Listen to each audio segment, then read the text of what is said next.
It's a nightmare on Franklin Street as the Tampa Theater treats filmgoers to some of the most haunted films around. Tomorrow night's feature, As Night Falls, is written and directed by local movie maker and actor and apparently very pensive thinker on our set today. I was just reading your thing. Also known as Joe Davison. Joe, how are you? Hi. Welcome back. I don't know, I wave like the audience can see me. I'm like, it. hello, everybody. Feel free to wave. Here? Hi. Well, clearly, Joe, you are happy to be here with your waves. We are happy to have you. But I got to say, trying to find the time to have you here because you're quite the busy man in the film world. You know, I don't want to brag, but yeah. No. Brag. It's okay. All right. So on Tuesday, sorry. Yeah, it's been kind of a whirlwind for the last little bit. You know, a little busy for reasons as night falls and other things. Well, let's first, I mean, it's kind of interesting because we're talking first about this film that you've created in the horror genre. And then obviously you have that little show that you're a part of that maybe you've heard about called Stranger Things. Have you always been a Halloween guy? Have you always been into this kind of like horror world? I say this quite a bit. I just said something about this the other day. Like you would know that. Like I was talking to my friend in the attic. I could just say yes and go with it like we do. Yeah, he's crazy, folks. No, I was just talking about this. When I was a kid, there was a magazine called Fangoria. It's not around now. It just ended a couple of years ago. It was very sad. But that magazine, when I was in 5th grade, that was my magazine. And it was all about horror films being made and who was making what and where it was being made. And it was all about special effects guys you don't even hear about anymore, like Tom Savini and other ones that I can't remember off the top of my head because I'm scared. No, so that got me into horror filmmaking or into horror films. And all through middle school and high school, that's all I watched. I just wanted to, and of course John Hughes movies.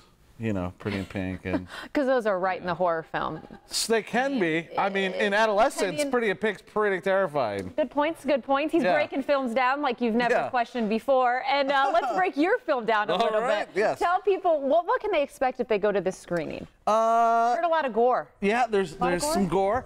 It's a horror comedy, which is the genre I like to be in. I like to be in the horror comedy because I'm a goofball and I think. You know. Yeah.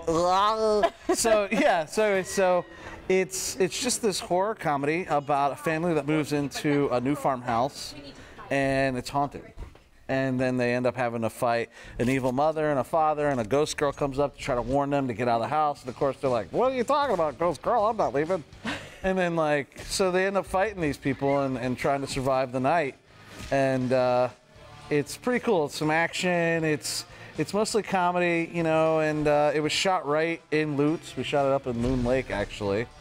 So there's a lot to it. There's some zombies show up at some point. They got to fight the zombies, and then they're fighting an evil ghost mom and dad, and the ghost girl's trying to save them, and there's just a ragtag team of idiots just trying not to die. But I will say it's perfect time of year for a screening, perfect time, obviously with Halloween right around the corner. And you're also going to be answering questions afterwards. Yes. So, I mean, talk about what that's like as a filmmaker to know, you know, everyone's going to screen your film and then you're going to have to hear from the audience right after. So I feel that connecting to your audience only is the only way that allows you to really understand what they like about your product. Right, basically, you know, your movie is product, so you want to make sure that your audience is happy with that, and that's just why I like doing the Q&As because I get to know it.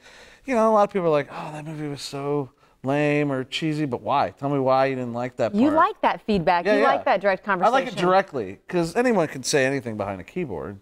That is true. Well, okay, you're getting the chance to see that at Tampa Theater, but that's not the only event that's keeping you busy these days. Apparently, like I said, you're involved with this little show called Stranger Things, and you're also going to be a guest for an event. Actually, right now we're looking at the time and place to catch a screening of Stranger Things. Talk a little bit about getting to meet and greet people after that. Well, I can't wait for that. That's going to be amazing, and I don't even know. I don't have no idea anything about the show as far as what's happening because I only know my stuff. Okay. Right, so I can't wait. So how exciting is that to be able to not know what's going to happen and see how your role is? I can't even begin to explain it, man. It's just this wave. I've been on this wave since last October. Well, we like it that you're on the wave. We like the wave brought you here to the Blend. Thank you so much. Waving. Good I wave luck. in and out all We're going to be doing this wave soon. Yeah, I don't. Wee, rowdies. Hey, thank you for coming in. Always a treat.